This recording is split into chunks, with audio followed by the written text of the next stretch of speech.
বন্ধু, তোরা সব এই জায়গায়? কি রে ভাই, তোরে তো দেখাই যায় না এখন।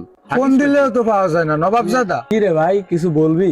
আসলে বন্ধু, 2 দিন পর তো ঈদ, আর এই মুহূর্তে তো আমার কাছে টাকাও নাই, বেতনটাও পাইনি, তোরা জানিস।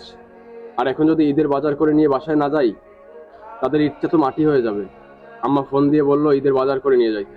এখন তোরা যদি আমাকে একটু হেল্প করতি। কি রে ভাই, সারাদিন শুধু টাকা টাকা করিস কেন? টাকা কি আমার কাছে থাকে অল টাইম? এত টাকা টাকা করিস কেন? টাকা কি আমি তোর জন্য পকেটে নিয়ে বসে থাকি নাকি?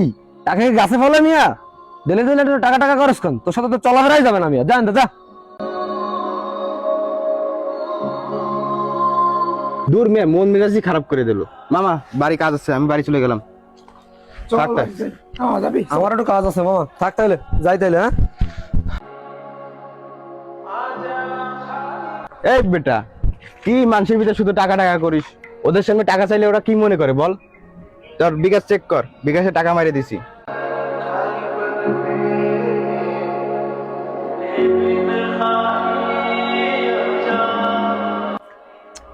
টাকা সে গেল কই মালে?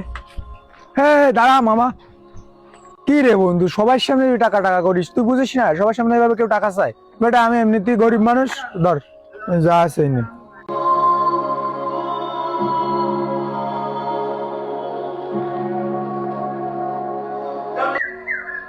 হ্যালো। ওই মামা, তুই আসিস না চলে গেছিস? তুই সময় টাকা চাইলি মামা, আমার কাছে একদম টাকা পয়সা ছিল না, আমি কোনোভাবে ম্যানেজ করে দিছি। তুই কোন জায়গায় আছিস বল, আমি আসতেছি। এই আছি আমি এই বিল্ডিং এর পাশে। ওকে ওকে।